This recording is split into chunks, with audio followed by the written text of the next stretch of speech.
Hamıya salam, mən Günəş. Kanalıma və videoma hamınız xoş gəlmisiniz. Bu mənim ilk uzun dərs vloqumdur. Videonu sona qədər izləyib, şərhlərdə fikirlərinizi bildirməyi unutmayın. Həm də bu videoda sizə buraxılış imtahanına son həftələr qala nələr etməli olduğumuz haqqında məsləhətlər verəcəm.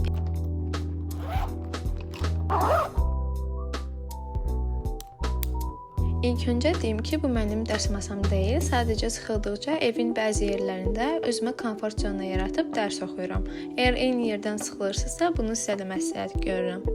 Dərsə işlərimi planlayaraq başlayıram. İlk videomu izləyənlər bilir ki, plan mənim üçün həm disiplin, həm də motivasiya rolunu daşıyır. Bu gün sizlərlə birlikdə SMi tamamlayacağıq, sınaq edəcəyik, daha sonra isə onlayn dərsimə qoşulacağıq.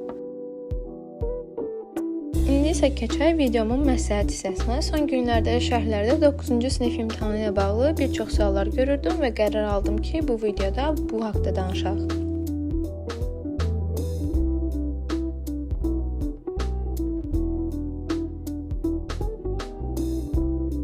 Buraxılış imtahanına az qalıb və bilirəm ki, bu dövrdə çoxunuz stres içindəsiniz və çox həyəcanlısınız. Mən də sizin kimi eyni mərhələlərdən keçmişəm və necə hiss etdiyinizi çox yaxşı başa düşürəm. O zamanlar mənim də ağlımda çoxlu suallar var idi. Son günlər nələr etməliyəm, necə hazırlaşmalıyam və ən əsası, bu qədər stresin içində necə motivasiya tapmalıyam. İlk olaraq deyim ki, stres yaşamaq normaldır. Sən bir insan kimi uğursuz olmaqdan qorxursan və bu yaxşıdır. Amma qorxuya görə heç nə etməsən, əsl uğursuzluq onda başlayacaq. Ona görə qorxunu qəbul elə və ona qarşı hərəkətə keç. Ən pis şey onsuz da çox keçir deyib heç nə eləməməkdir. Yox, bu belə deyil. Sənin hələ vaxtın var və çox şey dəyişə bilərsən. Amma təbii ki, hər gün sabahdan başlayıram desən, bu vaxtda boşa gedəcək.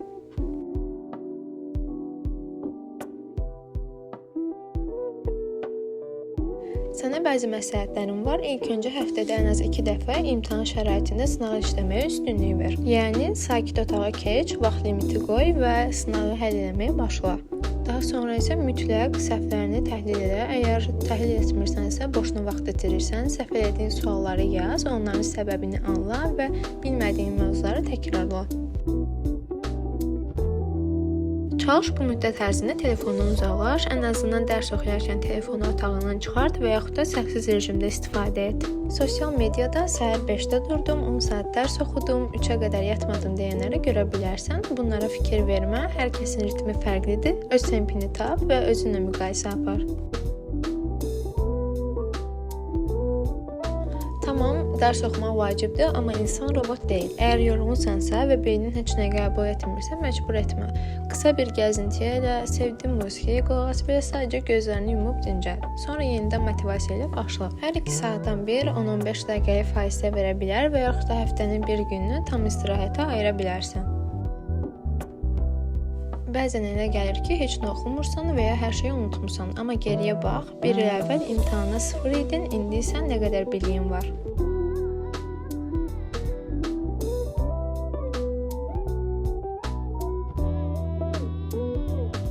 Özünə güvən, bu imtahan həyatın sonu deyil, sadəcə bir oyundur. Sakit qal, qaydaları bil və oyunu qazan. Sən bunu bacaracaqsan, çünki artıq hazırsan.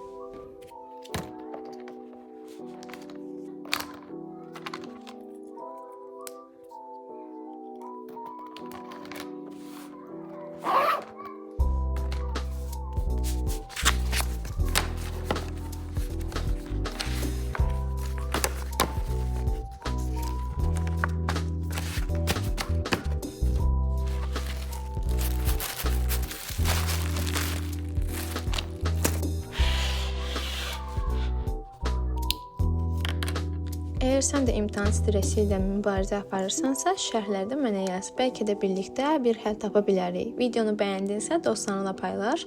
Çünki bu imtahana girən tək sən deyilsən. Hamımız birlikdə bu prosesdən keçirik. Və unutma, ən vacibi özünə inan. Belə videoların davamı üçün mənə dəstək ol. Uğurlar!